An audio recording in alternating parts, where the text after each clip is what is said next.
పిరికోళ్ళు పిరికోళ్ళు ఉంటారు, ఎప్పుడు పిరికి తత్వం ఉంటుంది. కొంతమంది ఎప్పుడు ఏం చూసినా భయమే, పిరికి తత్వం. ఇంకక్కడ అవిశ్వాసంగా ఉంటారు, ఎప్పుడు విశ్వాసంతో ఉండరు, విశ్వాసం కలిగి జీవించారు, అవిశ్వాసంగా ఉంటారు. అసహ్యులు కొంతమంది, అసహించుకునే వాళ్ళు కొంతమంది, బాగా తాగి అన్ని బాగుండి లోకం నుంచి మారి తెల్లబట్టలు వేసుకొని బైబిల్ పట్టుకొని పోతుంటే కొంతమంది అసహించుకుంటుంటారు. కొంతమంది అప్పుడు ఏం చేస్తుంటారంటే మనిషి మీద ఉంచేది బదులు ఈ కుక్క మీదో కోడి మీద పెట్టుకుని అంటుంటారు. ఈ మనిషి బైబిల్ పట్టుకునేది అర్థం ఏమి ఇట్లా ఉంచాను నేను అంటుంటారు. ఒకసారి ఒక ఇంటికి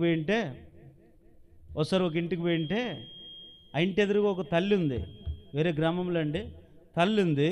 నేను ఇంటికి పోయినప్పుడల్లా బండి ఆపి ఆ ఇంట్లో పోయి ప్రార్థన చేసినప్పుడల్లా అదేదో ఆకు ఒక్కేసుకుంటుంది, ఆ కట్టు మీద కూర్చుంటుంది, ఇట్లా కూర్చొని చేతులు వేసుకొని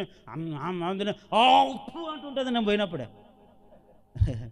అట్లోకి 4-5 సార్లు చూసిన. నేను పోయినప్పుడే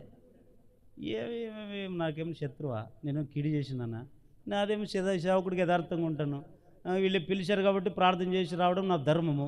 మరి ఒకవేళ ఆమె పిలిస్తే కూడా ఆమెకు ఇంటికి కూడా వెళ్తాను కదా, మరి ఎందుకు ముస్తుందని 3సారి అట్లా వస్తుంటే అప్పుడు బయట నుంచి ఇంట్లోకి వెళ్ళేటప్పుడు ఉమిసింది. ఇంట్లో నుంచి బయటకు వచ్చి బండి వచ్చేటప్పుడు ఆ మామదిని అనేది. నాకు ఇంక మనసు ఎంతసేపు ఒప్పుకుంటుంది. వెళ్ళి అమ్మ రామ్ ప్రార్థన చేస్తాను. ఏమ్మా అంటే బాగున్నావమ్మా, బాగున్నా సార్ రా సార్ ప్రార్థన చేస్తురా అని బలవంతం తీసుకుపోయి తలకాయ మీద చేయబెట్టి, దేవా ఈమె నోట్లో పురుగులు పడినట్టుండయి, ఊకే ఉమ్ముస్తుంటుంది, ఉమ్ముకోకుండా ఈ నాలుకనే తీసే ప్రభా. నిజంగా ఏం ప్రార్థన సార్ నీదే, మరి ఎందుకు ఉమ్ముసావమ్మా, ఏం కీడు చేసినానమ్మా అంటే అమ్మనింది, ఆ ఇంట్లోకే పోతావు, మా ఇంట్లోకి నువ్వు పిలిస్తే కదా, పిలుకోకుండా వస్తే ఇంటి ఆడుకో తినేకి వచ్చావంటావు. చూడండి సేవకునికి ఎన్ని తిప్పులో.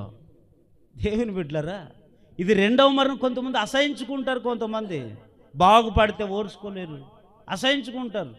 పిరికివారు, అవిశ్వాసులు, ఇంకా మాంత్రికులు, ఇట్లాంటి వాళ్ళల్లో సస్తే ఎక్కడికి వెళ్తారు?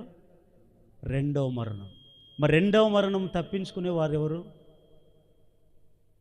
ఆదివారం నీవు నీ కుటుంబము ఎప్పుడైతే దేవుని మందిరంలో ఉండి క్రమం తప్పకుండా నువ్వు పాటిస్తావో, పాటించే వారి జీవితంలో దేవుడు ఏం తప్పిస్తాడు? రెండో మరణం తప్పించుకుంటావు. మొదటి మరణంలోనే ఉంటావు. ఆ మొదటి మరణంలో యేసు ప్రభు రాగలిగితే నీవెత్తబడతావు. దేవుని రాజ్యంలో 1000 సంవత్సరములో పాలనలో నీవు నీ కుటుంబం నిలిచి ఉంటావు. గట్టిగా చెప్పండి.